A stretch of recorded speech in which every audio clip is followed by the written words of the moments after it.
Amber Williams, a dedicated nurse-turned-director, faces the ultimate test of resilience and integrity when a high-ranking surgeon, Dr. Anderson, challenges her humility and authority without realizing her true position. In a world where titles hold power and biases run deep, Amber's response becomes more than just personal. It's a mission to reshape the culture of the hospital. As she confronts discrimination and initiates systemic change, Amber's journey unfolds from quiet humility to pioneering leadership, leaving a lasting legacy of respect, inclusion, and empathy within the healthcare community. Amber always believed she could handle any challenge. After years of climbing the ranks from a modest nurse to the medical director at one of the city's most prestigious hospitals, she thought she had seen it all. But one ordinary day, a respected surgeon's arrogance would push her to confront an issue deeper and more pervasive than she'd ever imagined. As Amber endures humiliating treatment from Dr. Hughes, unaware of her true role, she finds herself at a crossroads: remain silent or spark a change that could impact not just her life but the entire culture of the hospital. Under the piercing summer sun in the heart of Charlotte, North Carolina, Amber Williams, a seasoned, composed nurse in her 40s, navigated the familiar hallways of the city's most reputable hospital. Though often understated in her presence, Amber held a wealth of experience and quiet resilience. Today, she stepped into a role she hadn't filled in years, temporarily returning to her early career responsibilities as a floor nurse. It was her way of leading by example, never considering herself above her team. For Amber, who was now the respected director of nursing, leadership meant staying grounded, understanding her team's daily challenges and stepping in whenever needed. Amber's career had been one of perseverance. Born and raised in a close-knit but underserved neighborhood, she knew what it meant to work twice as hard. Nursing had been her entry into the medical field, but her ambitions reached far beyond bedside care. Through long shifts and constant study, she eventually climbed the ranks to become the director of nursing, a position that took grit, patience, and heart. Her presence on the floor today reminded her staff that she was with them every step of the way, committed to their shared mission.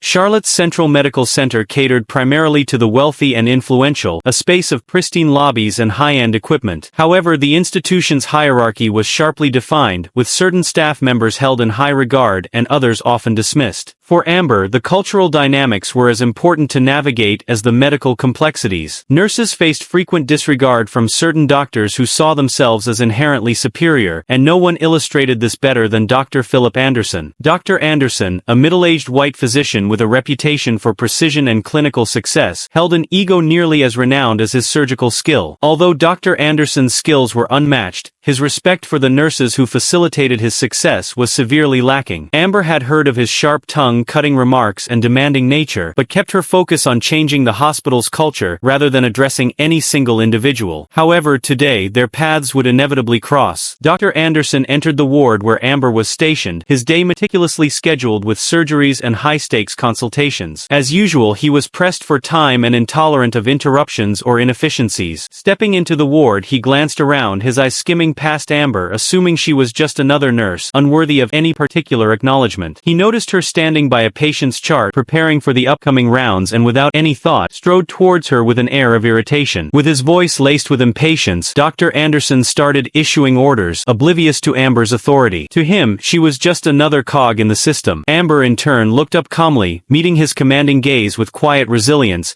showing no signs of discomfort despite the stark tension building in the room. Amber listened intently as Dr. Anderson rattled off a list of demands, his tone dismissive and hurried. She could sense his underestimation, the way he disregarded her without even knowing her background or position. This wasn't new. She had faced such assumptions many times over her career. She could feel the weight of his condescension and the gazes of her colleagues who, too, were witnessing this interaction unfold. As Amber offered her professional response, Dr. Anderson's impatience only grew. He snapped at her, calling her too slow and remarking how staff like her were precisely why the hospital struggled with efficiency. Amber knew he was speaking from a place of assumption, not knowledge, and she resolved to maintain her dignity, even as her frustration simmered beneath her calm exterior. The room grew tense as Dr. Anderson's voice escalated, each cutting remark challenging Amber's resolve. Junior doctors and nurses exchanged uncomfortable glances, sensing the injustice in his words. Amber took a deep breath, centering herself and refusing to let him provoke her. She would not reveal her position to defend her competence or respond with anger. Instead, she calmly informed him that she was following protocol to ensure patient safety. Her response did little to appease Dr. Anderson, who simply huffed and walked away, muttering about inefficiency. Amber watched him go, feeling the sting of his dismissive words. She could have revealed her role as the nursing director right then, but she chose restraint. She wanted to handle this in a way that addressed the culture, not just one incident. Amber continued her shift, each patient interaction a reminder of her commitment to compassionate care. But Dr. Anderson's words lingered in her mind. She had come so far, achieved so much, yet in that moment, she felt like she was seen only through the lens of his bias. This wasn't the first time she had encountered such attitudes, but it served as a painful reminder of the uphill battle that still lay ahead. When her shift ended, Amber retreated to her office, the place where she made critical decisions as a director. Sitting at her desk, she reflected on the day's events. She knew she needed to address this incident, not out of pride but out of a responsibility to her team and those who might face similar dismissiveness. Amber reached for her phone, dialing her friend and trusted confidant Denise, who was also a senior nurse. As soon as Denise answered, Amber confided in her about the confrontation. Denise listened, her tone growing serious as Amber recounted Dr. Anderson's behavior. "He treated me like I was incompetent, like I didn't belong here," Amber admitted, her voice tinged with frustration. Denise sighed, echoing her sentiment. As the hospital's leadership team committed to Amber's vision, they held a series of meetings to outline the new policies. The administration recognized that genuine change wouldn't come from merely acknowledging the issue, but through embedding respect and inclusivity into every level of the organization. Amber worked closely with her colleagues to design training modules, workshops, and open forum discussions, ensuring that all voices had a chance to contribute. The first round of training began with mandatory attendance for everyone, from custodial staff to the highest-ranking doctors. There was initial resistance from some departments, but Amber's presence as a guiding voice gradually eased concerns. Her story had reached nearly everyone in the hospital, and the respect she had earned softened the hardened edges of resistance. Even those skeptical of change could see the conviction behind her words. Dr. Anderson found himself unsettled as he sat in the training sessions. Initially he considered them a waste of his valuable time, but slowly Amber's words resonated with him. The discussions on bias, both conscious and unconscious, forced him to reflect on his own actions and their impact. For the first time he considered the perspectives of those he had overlooked, recognizing that his behavior had not only strained his relationships but also stifled the hospital's collaborative environment. Meanwhile, Amber led by example, attending the sessions herself and engaging in discussions with an open heart. She encouraged participation by sharing her own journey with humility, acknowledging the many hurdles she had faced along the way. She reminded the staff that change wasn't about perfection but about growth, a message that brought a sense of relief to those who feared judgment. As the new policies took effect, Amber witnessed a noticeable shift among the staff. Conversations that had once been whispered were now held openly, with nurses, technicians, and doctors discussing how to improve their interactions. Amber had become a respected figurehead for this new wave of change, a symbol of what humility and resilience could achieve. The atmosphere of mutual respect began to take root, with staff members feeling more comfortable voicing their concerns and ideas. A particularly moving moment came when a junior nurse expressed her gratitude to Amber, saying, "Thank you for giving us a voice. I used to feel invisible here, but now I feel seen." Amber's heart swelled with pride, knowing that this transformation was touching lives in ways she had only dreamed of. While many embraced the new culture, some resisted. A few senior doctors still clung to the old ways, dismissing the training sessions as unnecessary. Amber understood that changing deeply ingrained attitudes would take time, and she approached these individuals with patience. She knew that forcing compliance wouldn't yield lasting change. Instead, she continued to lead by example, hoping that her actions would inspire even the most resistant individuals. Dr. Anderson, however, was beginning to soften. After one session focused on empathy, he found himself reflecting on his own behavior, especially his interactions with Amber. As he replayed the events of their confrontation, he realized how wrong he had been to assume her role without understanding her capabilities. He resolved to make amends and shift his attitude, knowing it would take more than just words to earn the trust of his colleagues. Determined to create a bridge with Amber, Dr. Anderson approached her in the hallway one afternoon. It was rare for him to express vulnerability, but this time he felt compelled to do so. "Amber," he began, "I owe you an apology. I've been dismissive and wrong. I realize now that I've overlooked a lot of things, and a lot of people." His voice carried a sincerity that Amber hadn't expected, and she could see that he was making an honest effort. Amber responded with grace, "Dr. Anderson, it's not about me, it's about creating a place where everyone feels valued. I'm grateful that you're willing to change, and I hope we can work together to make this hospital better for everyone." The exchange marked a turning point as Dr. Anderson became one of her strongest allies in implementing the hospital's new culture. As the months passed, the once divided hospital began to feel more unified. Staff members who had barely exchanged pleasantries before now worked together seamlessly. Amber often saw doctors assisting nurses with tasks they had once deemed beneath them, and nurses confidently suggesting improvements without fear of reprimand. The changes brought a newfound energy to the hospital, improving both morale and patient outcomes. Amber's dedication didn't go unnoticed. She was invited to speak at a regional conference on diversity and inclusion, where she shared the story of her journey and the transformation happening within her hospital.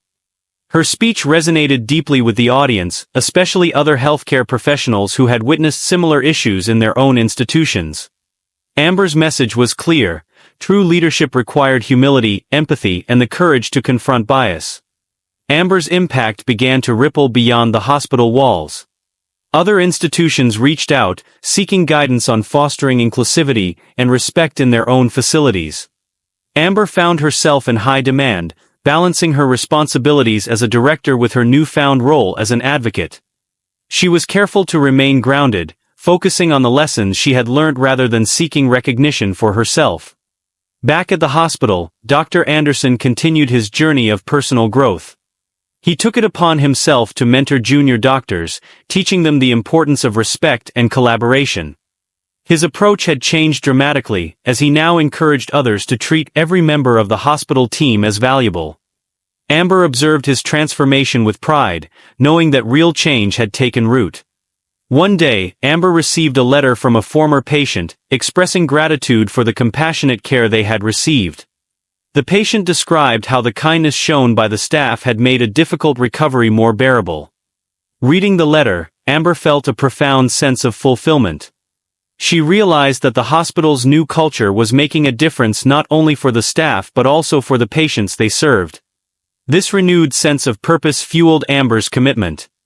She organized regular staff meetings where everyone could voice their ideas and concerns, ensuring that every member of the team felt heard. These meetings became a cornerstone of the hospital's culture, fostering a sense of belonging and unity that extended beyond job titles. Amber's influence continued to spread, but she remained focused on her primary role as the director of nursing. She knew that leading by example was the most effective way to sustain the changes she had implemented.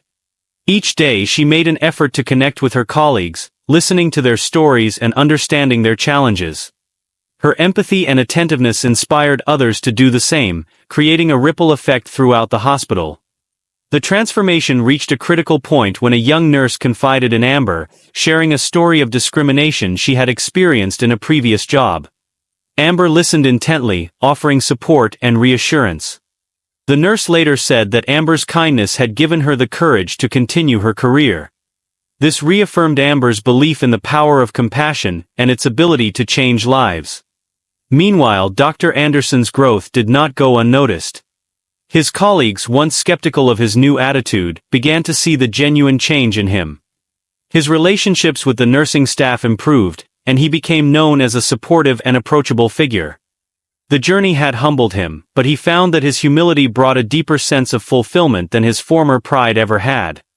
One evening, after a particularly challenging day, Dr. Anderson sought out Amber to thank her. "I owe a lot of who I am today to you, Amber," he admitted. Amber smiled, knowing that change was possible, even in the most resistant hearts. She reminded him, "It's not about me, Dr. Anderson. It's about making sure that everyone here feels respected."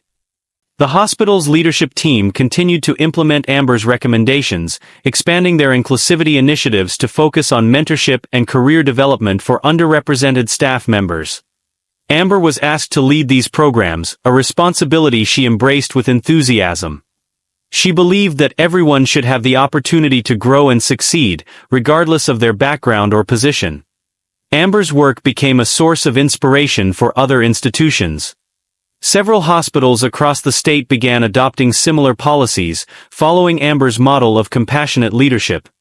Amber knew the journey was far from over, but she felt a profound sense of pride in what she had accomplished. Her vision was becoming a reality, and she was paving the way for future generations of healthcare professionals. Amber's commitment extended beyond the hospital, as she began speaking at conferences and workshops, sharing her journey and the lessons she had learned. Her story resonated deeply, especially with women and people of color who had faced similar challenges. Amber's humility and grace made her a respected figure in the healthcare community, and she used her platform to advocate for systemic change. In one conference, a young woman approached her with tears in her eyes, thanking Amber for being a role model. "I want to be like you," the woman said. Amber felt a surge of emotion, realizing the impact her story was having. She reminded the young woman, "Lead with kindness and resilience, and you'll make a difference wherever you go." Amber had grown accustomed to her role as both a hospital leader and an advocate beyond its walls. The hospital had become a vibrant example of inclusivity, recognized throughout the region for its pioneering approach. Invitations poured in for Amber to speak on diversity in healthcare, and she accepted them with humility, knowing that her story represented the voices of so many others who had felt overlooked or undervalued. At one event, Amber met a young nurse named Nina, who shared how Amber's story had inspired her to pursue a leadership role. "Hearing about your resilience made me realize I could make a difference too," Nina admitted, her eyes filled with determination. Amber smiled, realizing that this was the true impact of her journey. She had not only changed her hospital, but was now helping others believe in themselves, regardless of the challenges they faced. Back at the hospital, Amber's mentorship programs were in full swing. She ensured that young doctors, nurses, and support staff had access to resources that would help them grow professionally. She led regular workshops, covering everything from empathy in patient care to managing difficult workplace situations with grace. Staff members embraced these programs, and the environment flourished with a newfound sense of mutual respect. During one workshop, Dr. Anderson stood up to share his experience of transformation. "Amber taught me that true leadership isn't about exerting power but about respecting the people around you," he said, his voice sincere. His vulnerability set an example for others, showing that change was possible for anyone willing to put in the effort. Amber felt proud, knowing that even those who had once resisted were now advocates of her mission. Amber's leadership continued to ripple outward, transforming the hospital into a supportive and nurturing environment. The staff worked more cohesively, with nurses and doctors collaborating on patient cases as equals. Morale soared, and this new sense of unity led to better patient outcomes. The once hierarchical institution was now a place where every individual felt valued and heard, thanks to Amber's unrelenting commitment. One day, a nurse named Isabel approached Amber, expressing gratitude for the changes. "I used to dread coming to work, but now I feel respected," Isabel said, her voice filled with relief. Amber nodded, realizing that these moments were the heart of her mission. She had created a workplace that upheld dignity and inclusion, ensuring that everyone could focus on their work with pride and confidence. Outside the hospital, Amber's influence continued to grow. She became a sought-after speaker, sharing insights into creating inclusive workplaces and addressing systemic biases. Healthcare professionals from all over the country reached out, eager to implement similar changes within their institutions. Amber's story was featured in several medical journals, with her hospital highlighted as a model of inclusivity and collaboration. Despite the recognition, Amber remained grounded, focusing on the well-being of her team and patients. She led by example, reminding her staff that success was rooted in respect and compassion. Her humility earned her the admiration of her colleagues and the larger healthcare community, who saw her not just as a director but as a beacon of genuine leadership. Amber's story became a powerful example within the medical community, inspiring discussions about diversity and inclusivity at national conferences and forums. She was invited to speak at a prestigious healthcare summit, where she presented her journey as a case study in successful cultural transformation. Her message was clear: genuine change was possible, but it required dedication, empathy, and the willingness to challenge the status quo. During her speech, Amber recounted her own experiences of bias and the challenges she had faced in her career. She reminded the audience that true leadership was about empowering others and creating spaces where every voice could be heard. Her words resonated deeply, earning a standing ovation. Amber knew that she was no longer just sharing her story, she was lighting a path for others to follow. As Amber reflected on her journey, she realized how far she had come from those early days when she had to fight for respect. She had turned a painful encounter into a powerful movement, transforming her hospital and inspiring change across the healthcare industry. Her influence had become a legacy, one that she hoped would continue to foster respect and empathy for generations to come. Amber's final day at the hospital was filled with gratitude from her colleagues. Nurses, doctors, and even patients came to thank her for her kindness and commitment. As she walked through the halls one last time, Amber felt a sense of closure. She had fulfilled her purpose here, leaving behind a hospital that now valued its staff for their contributions, not their titles. Her legacy was more than the policies she had implemented, it was the spirit of unity and respect she had fostered. Amber's story was a testament to the power of resilience and integrity, proving that one person could indeed make a difference. And as she stepped into her next chapter, Amber knew that her work had only just begun. Amber's journey transformed her hospital and rippled beyond its walls, creating a legacy rooted in empathy, respect, and resilience. She was no longer just a figure within her hospital, she was a symbol of change for a whole profession, proving that even the quietest voices have the power to inspire transformation. As she moves into her next chapter, Amber leaves behind a lasting impact, one that continues to remind others that true leadership is built not on titles but on compassion and integrity. And while her story at this hospital may be over, her influence is far from finished.